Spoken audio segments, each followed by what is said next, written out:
حضرت یونس علیہ الصلوۃ والتسلیم اپنی قوم میں تبلیغ فرماتے رہے، لیکن پوری قوم جو ہے بت پرستی کی شکار تھی، اور آپ کی تبلیغ سے کوئی ایک بھی مسلمان ہونے کو تیار نہیں۔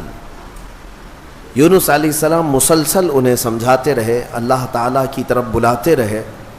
پھر ایک وقت ایسا آیا کہ حضرت یونس علیہ السلام نے اللہ رب العزت کی بارگاہ میں عرض کیا کہ مولا، یہ میری قوم سنتی نہیں ہے، یہ راہ ہدایت پر آنا ہی نہیں چاہتی، میں انہیں کتنے دنوں سے تبلیغ کر رہا ہوں اور تیرے راہ کی طرف بلاتا ہوں، مگر ان میں سے کوئی نہیں آتا۔ اللہ عز و جل نے فرمایا، یونس بس ٹھیک ہے، اپنی قوم کو بشارت سنا دو عذاب کی، کہ بس 3 دن کے بعد خوفناک عذاب آئے گا اور اس میں وہ سب ہلاک و برباد ہو جائیں گے۔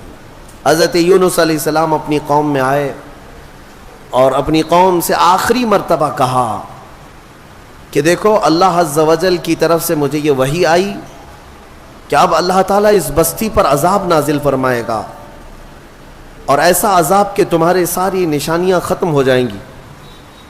تو قوم میں بہت سارے لوگوں نے مذاق اڑایا کہ یہ ایسے ہی ڈرا رہے ہیں، بات کچھ ہے نہیں۔ لیکن ان میں سے جو عقل والے لوگ تھے، بوڑھے لوگ تھے، انہوں نے کہا، ہم نے آج تک یونس کو کبھی جھوٹ کہتے ہوئے نہیں سنا علیہ الصلاۃ والتسلیم۔ حضرت یونس علیہ السلام یا کوئی بھی نبی ہوں، اعلان نبوت سے پہلے یا بعد میں کبھی انبیاء سے کوئی گناہ سرزد نہیں ہوتا۔ تو سارے لوگوں نے کہا، ہم نے آج تک انہیں کبھی جھوٹ بولتے ہوئے نہیں سنا یا مذاق کرتے ہوئے بھی نہیں دیکھا، تو بھلا کیوں ہمارے ساتھ ایسی بات کہیں گے؟ سوچو بچار میں تھے۔ پھر فیصلہ یہ کیا قوم نے کہ دیکھتے ہیں، 3 دن کا انہوں نے ٹائم دیا، اگر وہ 3 دن تک ہماری بستی میں ہی رہتے ہیں تو اس کا مطلب ہے یہ انہوں نے ایسی ڈرانے کے لیے کہا، اور اگر وہ نہیں رہتے ہیں بستی میں تو اس کا مطلب ہے کہ عذاب آئے گا۔ اور ہوا ایسی ہی۔ حضرت یونس علیہ السلام نے اپنی قوم کو ڈیٹ بتا دی، دن بتا دیا کہ اس دن تک عذاب آئے گا۔ اس سے پہلے حضرت یونس علیہ السلام بستی چھوڑ کر چلے گئے۔ اس بستی میں آپ نے قیام نہیں فرمایا۔ جس بستی میں عذاب آنے والا ہو، اللہ کے نبی نہیں رہتے۔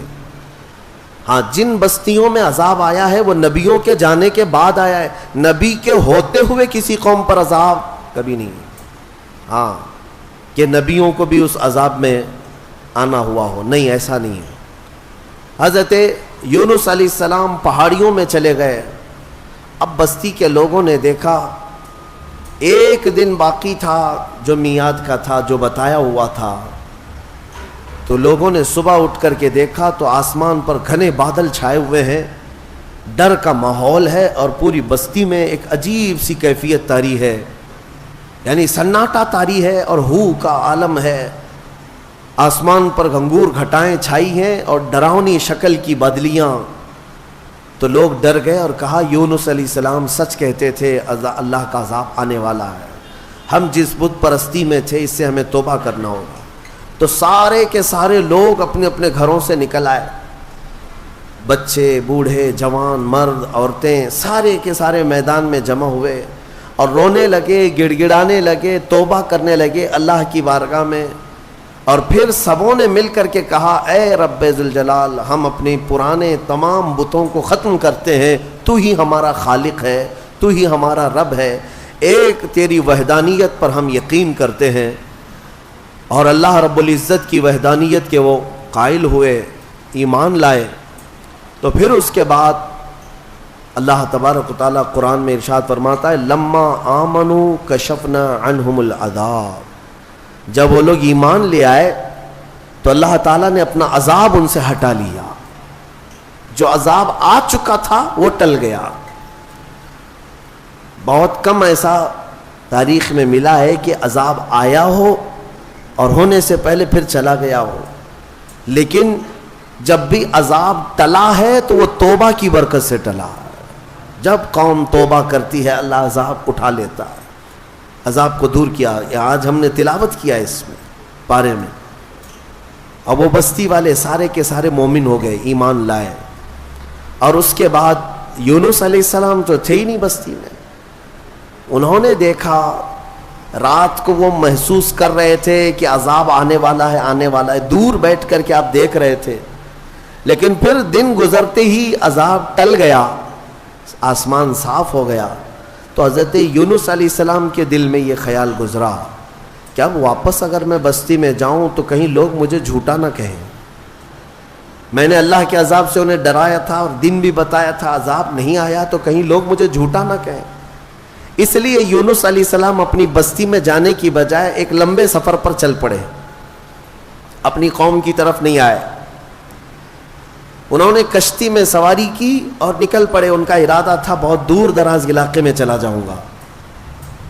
اب یہاں پر میں آپ سے بتانا چاہتا ہوں، یونس علیہ السلام نے انتظار نہیں کیا اللہ رب العزت کی وحی کا کہ اللہ کا حکم کیا آتا ہے، اس سے پہلے ہی حضرت یونس علیہ السلام چل پڑے اور کشتی میں بیٹھے۔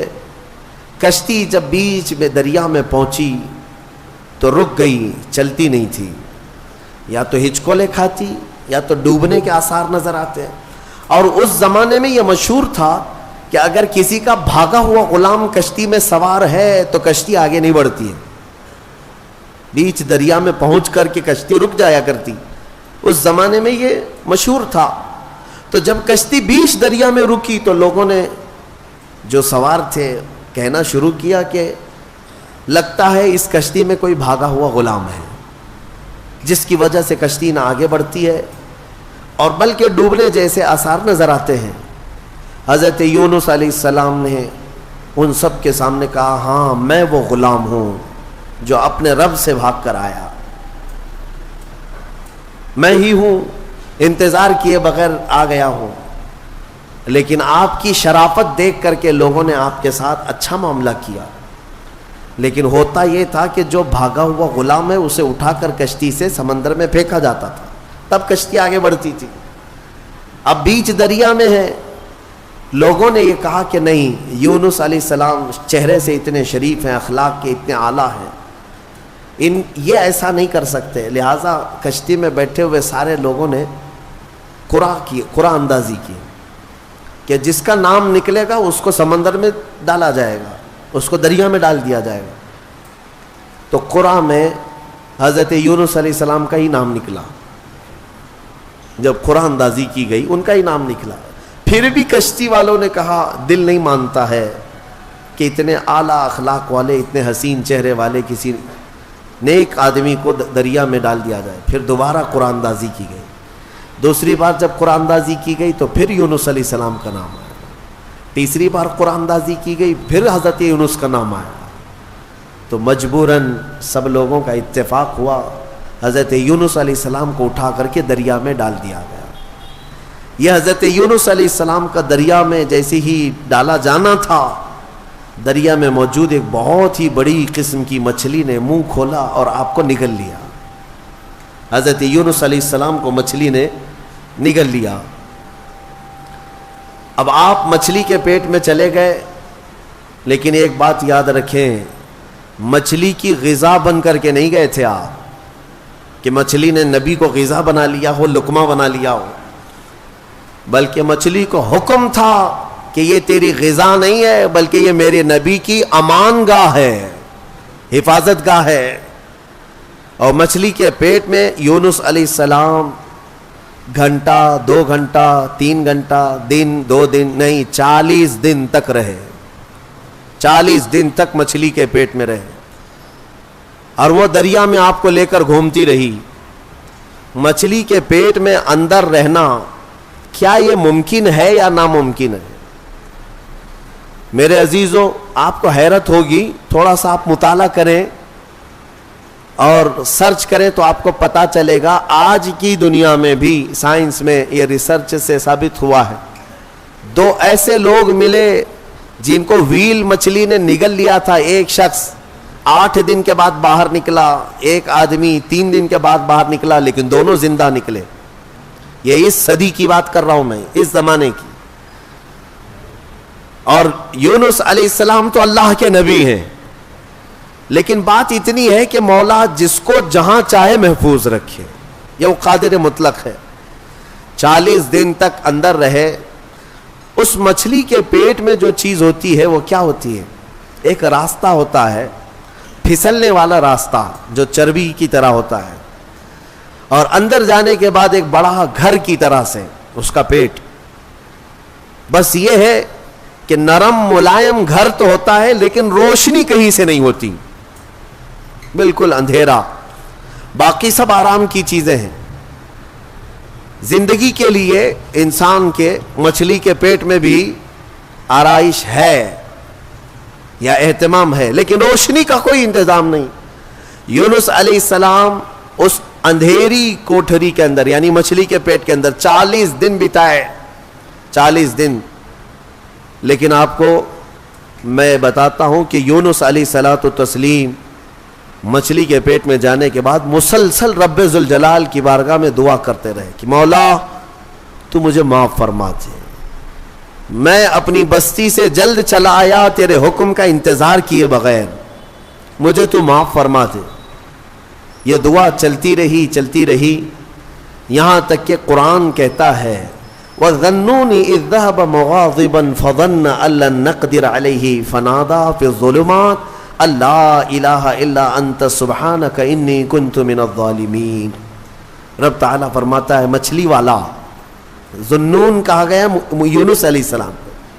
یونس علیہ السلام کا ایک لقب آیا ہے ذنون، مچھلی والا. جب ناراض ہو کر کے نکلا اپنے شہر سے، اپنی بستی سے، تو مچھلی کے پیٹ میں پہنچا دیا گیا. فنادا فی الظلمات، اللہ فرماتے پھر اندھیریوں میں اس نے پکارا. اندھیریوں میں، ظلمات کہتے اندھیری، اتنی اندھیریاں کہ ہاتھ بھی نظر نہ آئے. اندھیریوں میں اس نے پکارا. کیا پکارا یونس علیہ السلام نے؟ لا الہ الا انت سبحانک انی کنت من الظالمین. اس کو آیت کریمہ کہتے ہیں نا، بہت ہی اثر انداز ہے، بہت ہی اثر انداز. اللہ تبارک و تعالیٰ کی تسبیح ہے. یونس علیہ السلام نے یوں عرض کیا کوئی معبود نہیں سوائے تیرے اے مولا، تو تجھی کو پاکی ہو، تجھی کو پاکی ہو. انی کنت من الظالمین، اپنے متعلق اعتراف کیا. اور اللہ تبارک و تعالیٰ کو یہ جملہ اتنا پسند آیا کہ فوراً مولا فرماتا ہے فاستجبنا لہ ونجیناہ من الغم. ہم نے فوراً ان کی دعا کو قبول کر لیا اور ان کو اس غم سے آزاد کر دیا. اللہ تبارک و تعالیٰ نے فوراً آزاد کیا. کیا کیا؟ مچھلی نے کنارے پر آ کر اگل دیا اور حضرت یونس علیہ السلام باہر آئے. باہر آنے کے بعد جانتے ہیں آپ کی کیفیت کیا تھی؟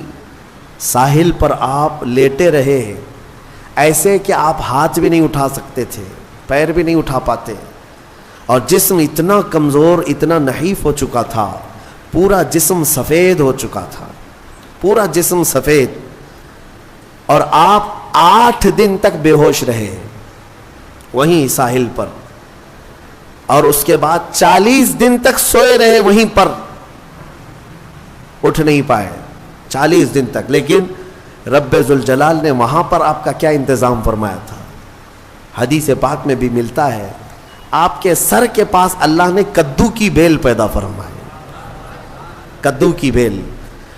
اور کدو قریب آپ کے منہ کے قریب آتا اور آپ بغیر کسی محنت کے اسے کھا لیا کرتے تھے. اور ایک ہرن آتی جو آپ کو قریب سے دودھ پلا کر چلی جاتی تھی. آپ کو میں حدیث پاک بتاؤں، حضور پاک صلی اللہ تعالیٰ علیہ وسلم کے پاس ایک صحابی نے کدو پیش کیا تو میرے آقا صلی اللہ تعالیٰ علیہ وسلم نے لیا اور مسکرایا اور فرمایا یہ میرے بھائی یونس کا پھل ہے. اور حضور نے اسے پسند فرمایا. اور کدو کے فوائد آج بھی لوگ گنا رہے ہیں. جب نہایت کمزوری ہو تو کدو کو کھانے سے فوری طور پر طاقت پیدا ہوتی ہے. جتنی بھی اس کے اندر کمیاں آئی ہوں اس کدو کے ذریعے سے اس کی اصلاح ہوتی ہے. بلکہ عاشقوں کی جماعت اس کو کدو نہیں کدو شریف کہا کرتے ہیں. ہاں، حضور پاک صلی اللہ تعالیٰ علیہ وسلم کی مرغوب غذا، پسندیدہ. نبیوں سے جو چیز ریلیٹڈ ہو جائے وہ یقیناً شریف تو ہوتی ہے. یہ حضرت یونس علیہ السلام پھر 40 دن کے بعد کھڑے ہوئے. 50 دن ہو گئے آپ کو، اور پھر 40 دن مچھلی کے پیٹ میں. یوں سمجھ لیں تقریباً 3 مہینے کا عرصہ گزر گیا اپنی بستی سے بچھڑے ہوئے. واپس جب 3 مہینے کے بعد یونس علیہ السلام اپنی بستی میں آئے تو ساری بستی والے بڑے خوش ہو گئے ہیں. سب دوڑے دوڑے آئے, آپ کے ہاتھوں پر سارے لوگوں نے بیعت کیا, اور اللہ کے نبی کی جیسی پیروی کرنی تھی پوری بستی والوں نے پیروی کیا. اللہ تبارک و تعالیٰ نے اس قوم کو معاف فرمایا. میں نے پڑھا جتنے نبیوں کی امتیوں کے بارے میں, صرف یونس علیہ السلام کی قوم ایک ایسی ہے جو گناہ کے بعد یا شرک اور بت پرستی کے بعد واپس پلٹ آئی تو اللہ نے ان کو اپنے محبوب جماعت میں شامل فرمایا. اتنا ہی نہیں, کچھ تفسیروں میں یہ بھی ہے کہ یونس علیہ السلام کی امت کو اللہ تعالیٰ نے آج تک زندہ رکھا ہے. جیسے اصحاب کہف ہیں, یونس علیہ السلام کی امت کے لوگ وہ پہاڑیوں میں, جزائر میں کہیں پر ہیں. بعض مفسرین وَمَتَّعْنَاهُمْ کی تفسیر کرتے ہوئے فرماتے ہیں کہ وہ آج بھی زندہ ہے, اور جب امام مہدی آئیں گے تو امام مہدی کی فوج میں وہ یونس علیہ السلام کی امت بھی شامل ہوگی. بعض تفاسیر میں یہ موجود ہے. تو یعنی میرے عزیزوں اس میں کئی چیزیں موجود ہیں. پہلی بات تو یہ ہے, میں آج ہی کہہ رہا تھا کبھی کبھار ہمیں یہ احساس ہوتا ہے حالات دیکھنے کے بعد کہ قوم کو ہم بھی صبح شام بیدار کرنے کی کوشش کرتے رہتے ہیں. کچھ ہمارے خلاف بولتے ہیں, یا کچھ ہمیں طعن و تشنیع کرتے ہیں, یا کچھ ہمیں گالیاں دیتے ہیں. ٹھیک ہے, سب کا اپنا اپنا حصہ ہے, لیکن انسانی فطرت ہوتی ہے, کبھی انسان اوب جاتا ہے. کیا ان کے پیچھے سر کھپائیں, چھوڑو جانے دو. قوم اپنے اپنے راہ دیکھے گی, میں اپنی اصلاح کر لوں, آخرت میں مجھے جواب دینا ہے.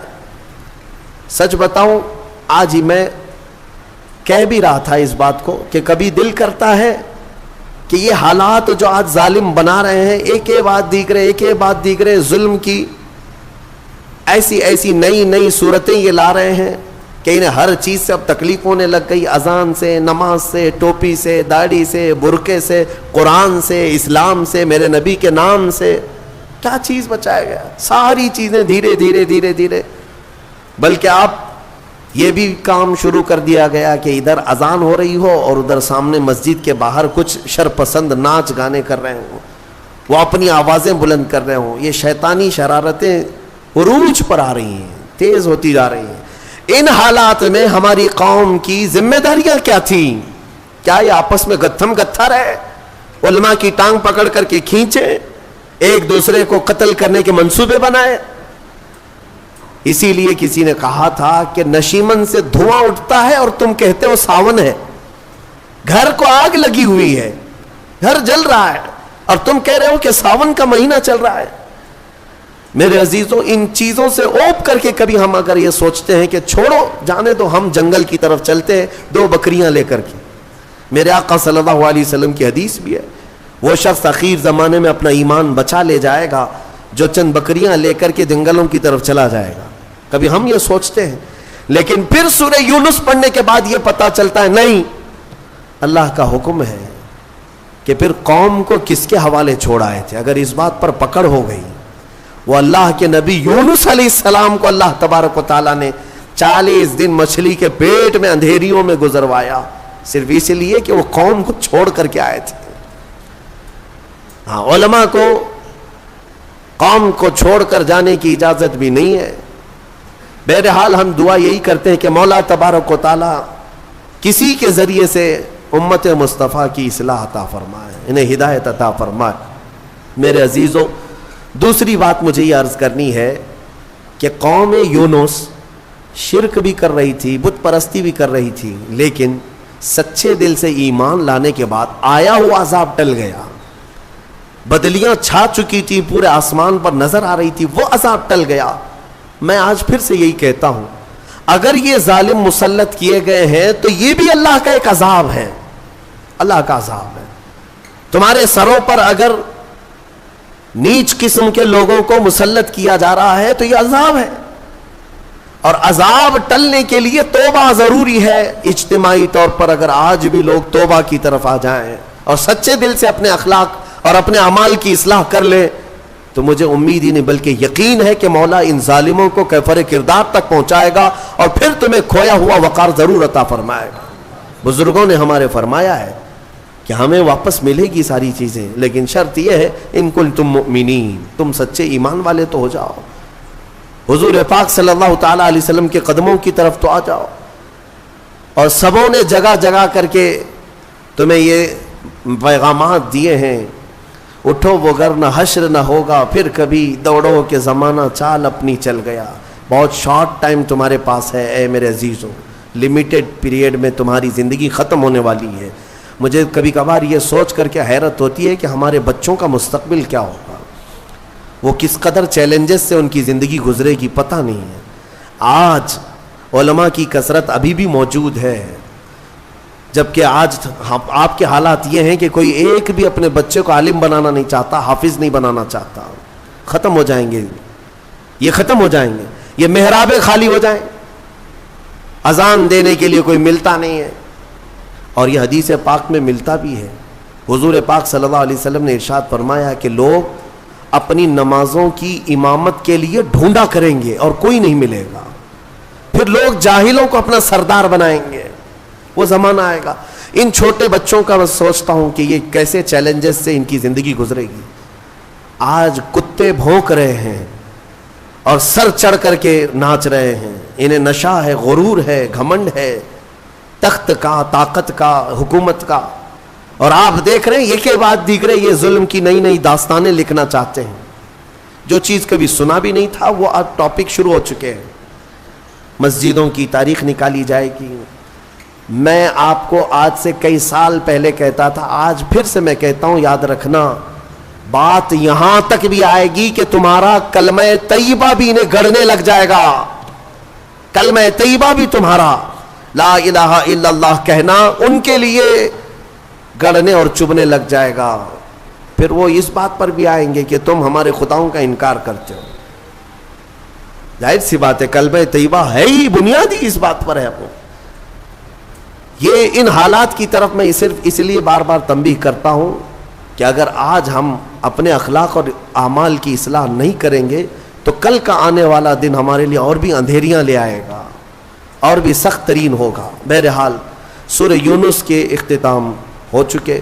سورہ توبہ کی آخری آیت مجھے عرض کرنی تھی جو بڑی فضیلت والی بھی ہے۔ دو آیتیں ہیں اور بڑی فضیلت والی آیتیں ہیں، جس میں اللہ تعالیٰ فرماتا ہے لَقَدْ جَاءَكُمْ رَسُولٌ مِّنْ أَنفُسِكُمْ عَزِيزٌ عَلَيْهِ مَا عَنِتُّمْ حَرِيصٌ عَلَيْكُمْ بِالْمُؤْمِنِينَ رَءُوفٌ رَحِيمٌ۔ تحقیق کہ تمہارے پاس ایک ایسا رسول آیا جسے تمہارا تکلیف میں پڑنا دیکھا نہیں جاتا، اس رسول کو برداشت نہیں ہوتا تمہارا تکلیف میں پڑنا۔ ایک صفت میرے رسول کی یہ بتائی، عزیز علیہ ما عنتم، رسول کو یہ گوارا ہی نہیں ہوتا کہ امت تکلیف میں ہو۔ حریص علیکم بالمؤمنین، اور اس رسول کی دوسری عادت یہ ہے کہ اگر سب سے زیادہ کسی بات کی وہ رسول طلب رکھتا ہے تو صرف تمہارے ایمان کی، کہ تم ایمان والے ہو جاؤ۔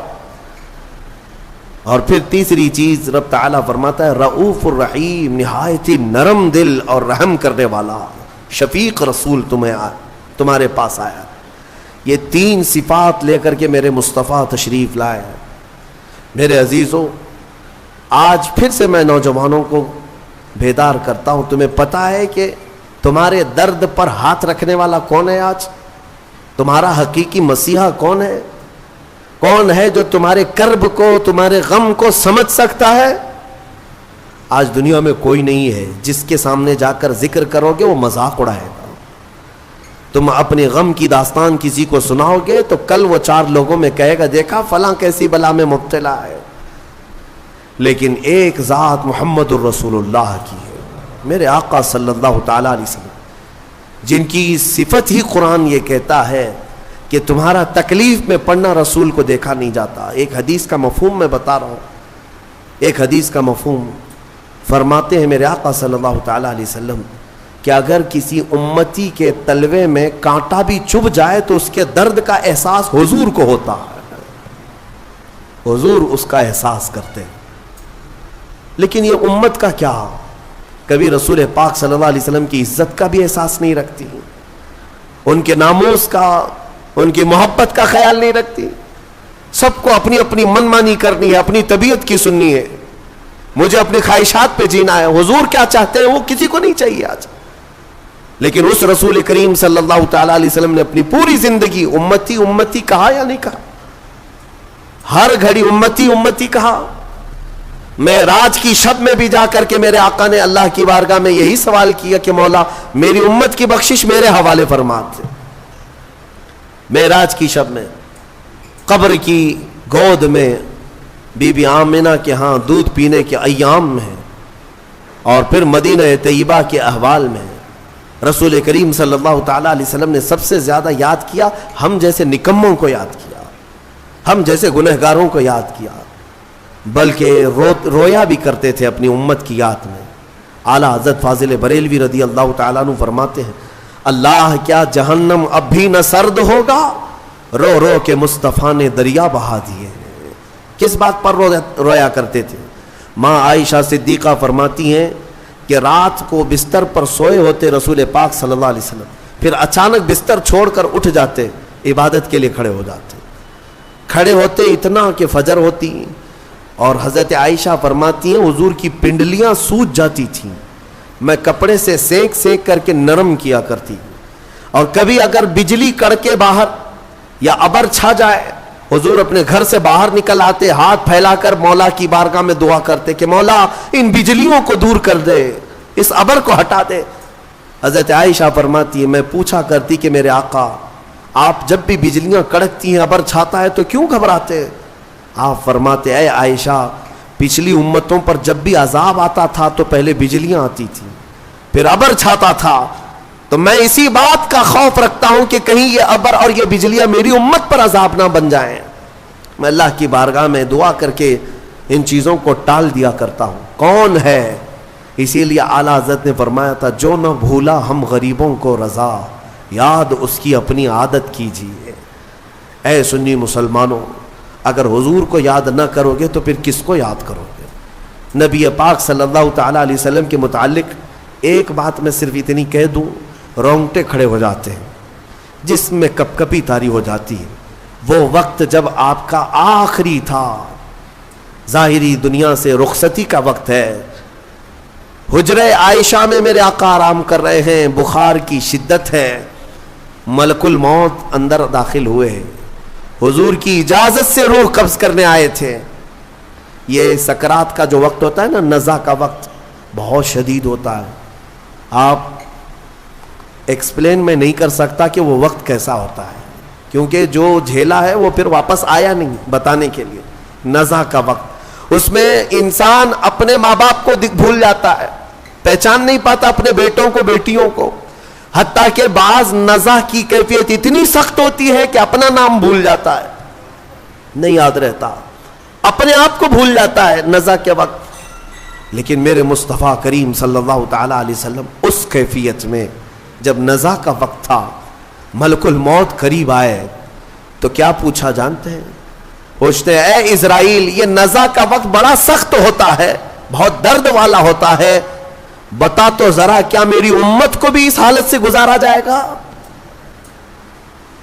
جو نہ بھولا ہم غریبوں کو رضا, اس کیفیت میں ہر کوئی اپنے آپ میں رہتا ہے. اگر وہ رسول نزع کے وقت بھی اگر اپنی امت کو یاد کرتے ہوں تو کیا امت پر اتنا بھی حق نہیں ہے کہ آج اپنے حبیب پاک کی عزت کے لیے اور حضور پاک صلی اللہ تعالیٰ علیہ وسلم کی ناموس کے لیے جو بہانے بازیاں کی جا رہی ہیں؟ میرے عزیزوں, بہرحال کہنے کو بہت ساری چیزیں ہیں. بعض کو ایسا لگتا ہوگا کہ ہم کوئی فیلڈ بنا رہے ہیں, ہمارا اب بچا کیا ہے؟ میں جس طرح آپ کے درمیان بیانات کر رہا ہوں سب کو پتا ہے, بہت سارے لوگ ڈرتے بھی ہیں, بہت سارے لوگوں کو پتا ہے کہ کیا ہونا ہے, ان کے ساتھ کیا کیا جائے گا. لیکن میں صرف یہی چیز محسوس کرتا ہوں, جب تک اللہ نے آواز دی ہے یا جب تک اللہ نے طاقت دی ہے یہ امانت منتقل کر دی جائے, ورنہ قبر میں جا کر میرے مصطفیٰ کریم صلی اللہ علیہ وسلم کی بارگاہ میں شرمندہ نہ ہونا پڑے, ذلیل و رسوا ہونا نہ پڑے, کیونکہ سامنا تو اس رسول کا کرنا ہی ہے, قبر میں ہو یا حشر میں ہو.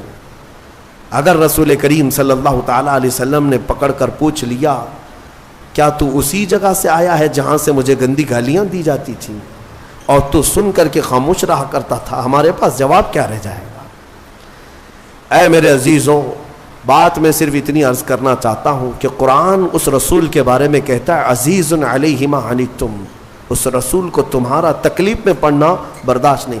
تمہارا تو تمہارا، وہ ایک لکڑی کے رونے کو بھی برداشت نہیں کرتے، وہ ایک ہرن کے رونے کو برداشت نہیں کرتے. امتی تو بہت الگ بات ہے. حدیث میں ملتا ہے جس لکڑی کو پکڑ کر میرے آقا خطبہ دیتے تھے جمعہ کو، ایک بار حضور نے چھوڑ دیا اس کو، وہ لکڑی رونے لگی اور اس کی آواز پوری مسجد میں آ رہی تھی. حضور بیچ خطبے سے اتر آئے اور جا کر کے اس لکڑی کو اٹھایا، سینے سے لگایا. صحابہ نے پوچھا حضور یہ کیا بات ہے؟ کہا جو تم آواز سن رہے تھے یہ لکڑی کے رونے کی آواز ہے. کیوں رو رہی تھی؟ اس لیے کہ مجھ سے جدا ہونے کے غم میں رو رہی تھی. میں اس کو اپنے ہاتھ میں رکھا کرتا تھا اور چھوڑ دیا تو میرے غم میں رو رہی تھی، لیکن اس کا رونا مجھ کو دیکھا نہ گیا، میں خطبے سے اتر آیا. وہ رسول ہے. اگر ایک لکڑی جدائی کے غم میں روئے تو میرے آقا ممبر سے نیچے آ جائیں. امتی روئے تو کیا وہ رسول ہمارے خوابوں میں نہیں تشریف لائیں گے؟ اسی لیے علامہ عبد الرحمن جامی نے رو رو کر کے یہ لکھا تھا، تنم فرسودہ جاں پاراز ہجراں یا رسول اللہ، دلم پشمردہ آواراز عصیاں یا رسول اللہ. وہ ملا عبد الرحمن جامی ایک عاشق رسول تھا، ایک فنا فی الرسول. یہ نعت فارسی کی ہے، کبھی ہو سکے تو ترجمہ پیش کروں گا، جس کے ایک ایک لفظ میں مٹھاس ہے، ایک ایک لفظ میں درد ہے. حج پہ جا کر کے علامہ عبد الرحمن جامی نے نعت لکھا اور کہا کسی کو نہیں سناؤں گا، سب سے پہلے جا کر میرے مصطفیٰ کے روضے پر سناؤں گا، حضور کے روضے پر کھڑا ہو کر کے سناؤں گا. اس میں کہا کیا گیا ہے؟ تنم فرسودہ جاں پاراز ہجراں یا رسول اللہ.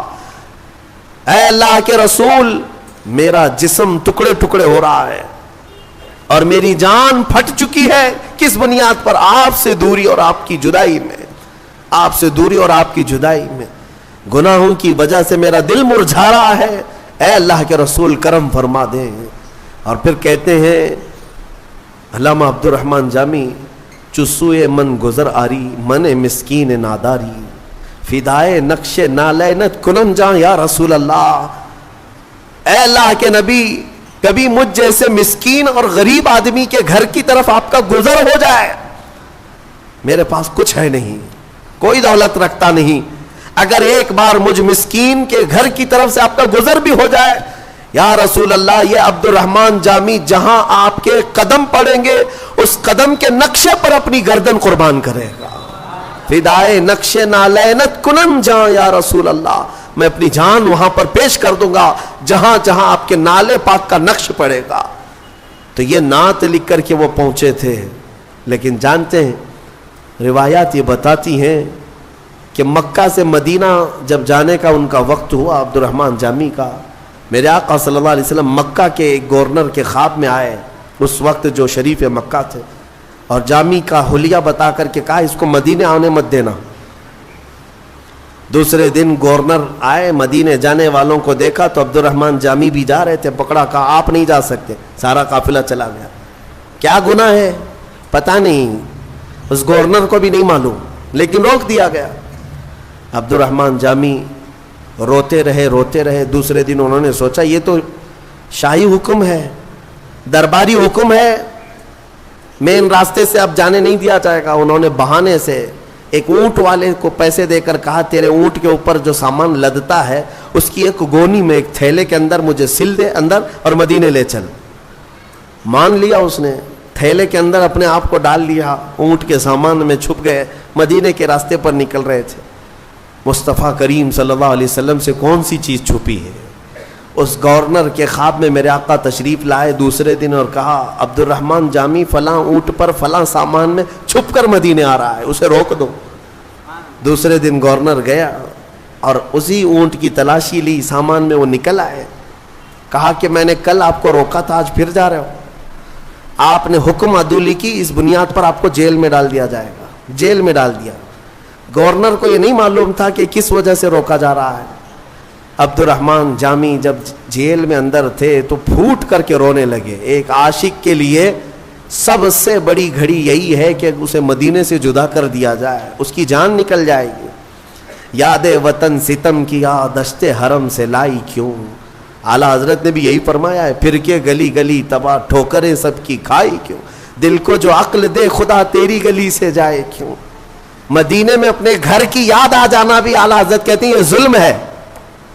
مدینے میں اگر اپنا گھر یاد آ گیا یہ ظلم ہے۔ مدینے میں رہ کر کے اگر کسی کو اپنا وطن یاد آ رہا ہے تو عبد الرحمن جامی کو جیل میں رکھا گیا تو رونے لگ گئے، بے قرار ہو گئے اور پکارنے لگے میرے آقا کو، یا رسول اللہ رحم فرمائیں، کیا قصور ہے میرا۔ شریف مکہ گورنر مکہ کو حضور اکرم صلی اللہ علیہ وسلم نے خواب میں پوچھا، تیسرے دن کیا کیا تو نے عبد الرحمن جامی کے ساتھ؟ کہا اس کو جیل میں بند کر دیا۔ کہا کیوں؟ کہا کہ پتہ نہیں 2 مرتبہ اسے روکا گیا، پھر بھی وہ جانے کی بار بار کوشش کر رہا ہے، اس لیے جیل میں ڈال دیا گیا۔ پتہ نہیں کون سی غلطیاں ہیں اس کی، کون سی خطائیں، میرے آقا آپ کے مدینے میں وہ نہیں آ سکتا۔ اللہ کے حبیب صلی اللہ علیہ وسلم نے جو فرمایا وہی بات مجھے عرض کرنی ہے۔ کہا کہ عبد الرحمن جامی کو اس لیے نہیں روکا گیا کہ وہ خطا کار ہے، اس لیے میں روک رہا ہوں کہ وہ آ کر میری قبر کے پاس ایک نعت سنانے والا ہے، اگر وہ سنایا تو مجھے اپنی قبر سے باہر آنا ہوگا۔ اللہ اکبر۔ یعنی میرے مصطفیٰ کریم صلی اللہ علیہ وسلم آج بھی غلاموں کی دستگیری فرماتے ہیں، آج بھی درد کا احساس میرے آقا رکھتے ہیں۔ امام بوصیری کے ساتھ کیا ہوا؟ فالج کے موقع پر جب آپ کو لقوہ مار گیا تب آپ نے قصیدہ بردہ لکھا تھا، مولا یا صلی وسلم دائما ابدا، 170 اشعار لکھے تھے۔ فالج ہوا تھا لقوہ، اور اس وقت بھی میرے آقا خواب میں تشریف لائے اور صرف ہاتھ ان کے جسم پر پھیر کر دعا کیا کہ اللہ تجھے شفا دے دے، اور جو تو نے میری تعریف میں قصیدہ لکھا لے میں اپنی چادر تجھے تحفے میں دیتا ہوں۔ چادر بھی عطا کی، اتنا دیا سرکار نے مجھ کو جتنی میری اوقات نہیں، یہ تو ان کا کرم ہے ورنہ مجھ میں تو ایسی بات نہیں۔ میرے کریم سے اگر قطرہ کسی نے مانگا دریا بہا دیے ہیں، دربے بہا دیے ہیں، اور اسی لیے میرے امام اعلیٰ حضرت نے سچ کہا ہے، کون دیتا ہے دینے کو منہ چاہیے، اور دینے والا ہے سچا۔ میرے آقا صلی اللہ علیہ وسلم کو اگر تم نہیں محسوس کر پائے تو آج آ جاؤ، اس آیت کو پڑھو۔ حضرت ابوبکر شبلی رحمۃ اللہ علیہ، اس بات پر میں سمیٹتا ہوں گفتگو کو، حضرت ابوبکر شبلی یہ سلسلہ قادریہ کے بڑے بزرگ ہیں، غوث پاک کے دادا مرشد ہوتے ہیں۔ حضرت ابوبکر شبلی رحمۃ اللہ تعالی علیہ، آپ نے خواب میں ایک عالم دین کو دیکھا، نہیں ایک عالم دین نے خواب میں حضرت ابوبکر شبلی کو دیکھا کہ رسول کریم صلی اللہ تعالی علیہ وسلم کے بالکل بغل میں بیٹھے ہوئے، گھٹنے سے گھٹنا لگا کر کے بیٹھے ہوئے۔ تو وہ صبح اٹھ کر کے دوڑے دوڑے آئے اور حضرت شبلی کے پاس کہا کہ میں نے اس حالت میں آپ کو دیکھا خواب میں، رسول کریم صلی اللہ تعالی علیہ وسلم سے اتنے قریب آپ بیٹھے ہوئے۔ وہ رونے لگے، کہا کہ تم نے جو دیکھا وہ صحیح ہے؟ پھر پوچھا آپ کیا کرتے ہیں مجھے بھی تو بتائیں۔ حضرت شبلی نے یہ فرمایا، میں ہر فرض نماز کے بعد یہ پڑھتا ہوں، لقد جاءکم رسول من انفسکم عزیز علیہ ما عنتم حریص علیکم بالمؤمنین رؤوف الرحیم۔ میرا یہ عمل ہے، بس اسی کی پابندی کی بنیاد پر میرے آقا نے مجھے اتنا قریب کیا کہ جب بھی دیدار ہوتا ہے حضور کا تو مجھے بالکل قریب بٹھایا کرتے ہیں۔ اس آیت کریمہ کو اسی لیے میں نے آپ کے سامنے پڑھا۔ الحمدللہ ہمارا معمول ہے بہت سالوں سے، اس کے تجربات بھی ہم نے دیکھے، اس لیے آپ سب بھی اس کا ورد رکھیں، ہر نماز کے بعد اس آیت کو ضرور پڑھا کریں۔ یہ 2 آیتیں سورہ توبہ کی آخر کی، اس میں میرے آقا صلی اللہ تعالی علیہ وسلم کی تعریف میں مولا نے فرمایا عزیز علیہ ما عنتم، ایک کہ انہیں تمہارا تکلیف میں پڑھنا دیکھا نہیں جاتا، دوسرے یہ کہ وہ ایمان کی طلب رکھتے ہیں تمہارے، صرف اور صرف تم ایمان لے آؤ، حضور کی یہی ایک طلب ہے، یہی خواہش ہے۔ آپ کو پتا ہے وہ مکہ کا وقت ایک مرتبہ ایسا ہوا کہ ابو جہل ظالم مردود لعین نے میرے آقا پر ہاتھ اٹھائے تھے حرم پاک میں، خانہ کعبہ کے اندر۔ حضور اکرم صلی اللہ تعالی علیہ وسلم پر ہاتھ اٹھایا اور زخمی کیا۔ حضور اکرم صلی اللہ تعالی علیہ وسلم کو اس نے جو یہ گستاخی کی، لوگ بیٹھ کر تماشا دیکھتے رہے، کوئی قریب نہیں آیا۔ حضور وہاں سے پھر چل پڑے, اپنے گھر آئے. اس وقت حضور کے چچا امیر حمزہ, وہ پہلوان تھے مکہ کے لیکن ایمان والے نہیں تھے. ان کو اپنا دوسرا دین جو مکہ والوں کا تھا وہ پسند تھا, ایمان نہیں لائے تھے. کافی لوگ لا چکے تھے لیکن امیر حمزہ نہیں لائے. تو امیر حمزہ شکار سے واپس آ رہے تھے, بیچ راستے میں کسی نے پکڑ کر کے ان سے کہا, حمزہ آج تمہارے بھتیجے محمد پر ابو جہل نے اتنا ہاتھ اٹھایا, سب کے سامنے اس نے مارا, کسی نے کچھ نہیں کہا. امیر حمزہ کو غیرت جاگ گئی, اپنے بھائی کا خون تو ہے, ایمان لائے ہوئے نہیں ہے, کفر میں, اس کے باوجود حضور پاک صلی اللہ تعالی علیہ وسلم چونکہ سگے بھتیجے ہیں امیر حمزہ کے, غیرت جاگ گئی. حضور کے پاس آئے ہی نہیں, سیدھے حرم میں گئے. ابو جہل میٹنگ میں بیٹھا ہوا تھا لوگوں کے درمیان, اس کا جامہ پکڑا, کالر پکڑا, کھینچتے ہوئے صحن میں لائے اور بیچ صحن میں لا کر اس کو اتنا لاتوں سے گھوسوں سے مارا, خوب مارا. اور اس کے بعد کہا, خبردار, تو سمجھتا ہے کہ محمد یتیم ہو گیا اور اس کے گھر میں کوئی نہیں, اس کے بعد اگر انگلی بھی اٹھائے گا تو توڑ ڈالوں گا. امیر حمزہ کا یہ جلال تھا, پورا قریش دیکھتا رہ گیا اور دوسرے لوگ خاموش رہ گئے کیونکہ امیر حمزہ کے مقابل میں کوئی نہیں آتا تھا. ابو جہل خوب پیٹا, مارا گیا اور اس کے بعد دم دبا کر چلا بھی گیا. امیر حمزہ چونکہ بدلہ لے چکے تھے اور آواز بھی بلند ہو گئی لوگوں کے درمیان کہ ہاں محمد کو جتنا صلی اللہ علیہ وسلم اس نے ابو جہل نے ہاتھ لگایا اس سے کئی گنا زیادہ تو امیر حمزہ نے پیٹ ڈالا اس کو. حضرت امیر حمزہ آئے حضور کو ڈھونڈتے ہوئے کہ خوشخبری دے دوں. کہاں ہے حضور؟ ایک جگہ بیٹھے ہوئے تھے. آئے, کہا, بھتیجے آج کا حادثہ مجھے پتا چلا کہ اس مردود نے تم پر ہاتھ اٹھایا, مجھ سے برداشت نہیں ہوا, میری غیرت نہیں, گوارا نہیں کیا. میں آتا بھی تم سے ملنے تو کیسے آتا, اس لیے سیدھے میں شکار سے حرم میں گیا اور پہلے اس کو اچھی طرح سے پیٹا ہوں, لوگوں سے پوچھو, خوب مارا ہوں, اور پھر تمہارے پاس آیا ہوں, بدلہ لے چکا ہوں. حضور سنتے رہے, امیر حمزہ بولتے رہے. پھر تھوڑی دیر کے بعد امیر حمزہ نے کہا کہ بھول جاؤ غم کو, اب مسکرا تو دو, حضور کی مسکراہٹ کے طلبگار تھے, آپ مسکرا دو, ابھی جو ہو گیا ختم, میں نے بدلہ لے لیا آپ کی طرف سے. میرے آقا نے چہرہ اٹھایا اور پوچھا, حمزہ آپ میری خوشی چاہتے ہو, میری مسکراہٹ چاہتے ہو؟ کہا ہاں. میرے آقا نے فرمایا, بدلے سے میں نہیں مسکراؤں گا, ایک بار آپ ایمان لے آؤ میں مسکرا دوں گا. کلمہ طیبہ پڑھو. امیر حمزہ کہتے ہیں دنیا کا کوئی انسان ایسا نہیں ہوگا کہ وہ اپنے دشمن سے بدلہ لے لینے کے بعد خوش نہ ہوتا ہو. صرف میں نے محمد کو دیکھا, وہ جیتے ہیں تو بدلہ لینے کے لیے نہیں بلکہ لوگوں کے ایمان کی طلب میں جیتے ہیں. وہی قرآن کہتا ہے, حریص علیکم بالمؤمنین, وہ رسول تمہارے پاس آیا ہے جسے صرف تمہارے ایمان کی طلب ہے, تمہارے ایمان کی طلب. اور رؤوف الرحیم, نہایت ہی نرم اور نہایت ہی شفقت کرنے والا.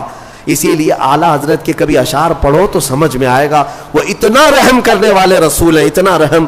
میاں آپ آزما کر کے دیکھ لینا, کسی کے ساتھ دھوکہ کیا ہو, کسی کی بات آپ نے ٹال دیا ہو, ایک بار کسی نے آپ کو 100 روپے دیے, 1000 روپے دیے, 10,000 روپے دیے, نہیں لوٹائے, دوسری بار جاؤ اس سے مانگنے کے لیے, دروازہ بند کر لے گا, راستہ کاٹ لے گا.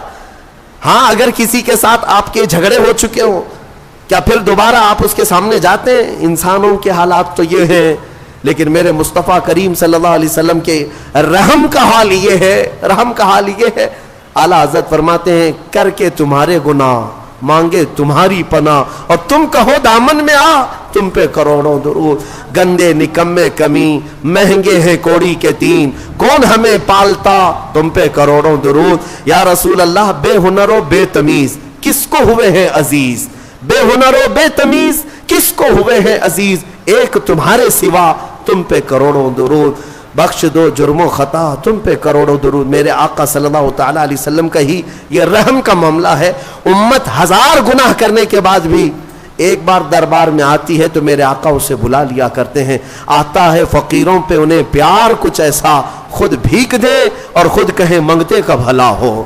اور پھر قیامت کے دن بھی کچھ لوگوں کو فرشتے پکار رہے ہوں گے, فلاں بن فلاں کہاں ہے, میدان میں دکھ نہیں رہا ہے, پکڑ لاؤ, اس کا جرم ہے, فلاں مجرم ہے. جرم کی وجہ سے فرشتے ڈھونڈ رہے ہوں گے. فرشتوں کو ڈھونڈنے میں کوئی محنت لگنی ہے؟ وہ جہاں سے چاہیں گے اٹھا لیں گے, لیکن کچھ مجرموں کو میدان میں ڈھونڈا جا رہا ہوگا لیکن وہ مجرم مل نہیں رہے ہوں گے. تو پھر اسی کو امام زمن کہتے ہیں, ڈھونڈا ہی کرے صدر قیامت کے سپاہی, وہ کس کو ملے جو تیرے دامن میں چھپا. کچھ لوگوں کو میرے آقا اپنی چادر میں چھپائے ہوئے ہوں گے. یہ حدیث پاک میں موجود ہے, حدیث پاک میں. ان سے زیادہ رحم کا معاملہ ہمارے ساتھ کون کر سکتا ہے بتاؤ.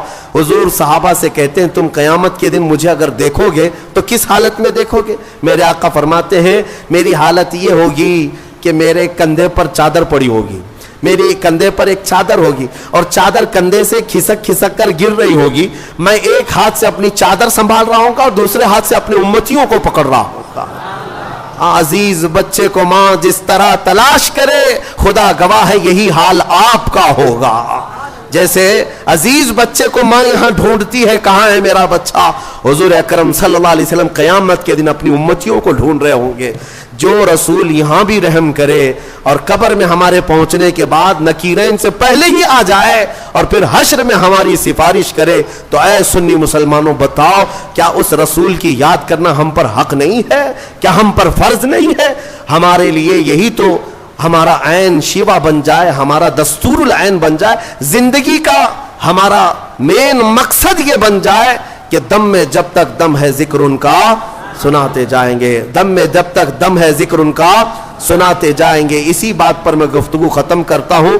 آج لے ان کی پناہ, آج مدد مانگ ان سے, کل نہ مانیں گے قیامت میں اگر مان گیا. اے میرے عزیزوں, اسی میں عافیت ہے, اسی میں برکت ہے کہ اس بات پر جمے رہو اور اسی بات پر دنیا سے جاؤ. انہیں جانا, انہیں مانا, نہ رکھا غیر سے کام, للہ الحمد میں دنیا سے مسلمان گیا. وآخر دعوانا الحمدللہ رب العالمین.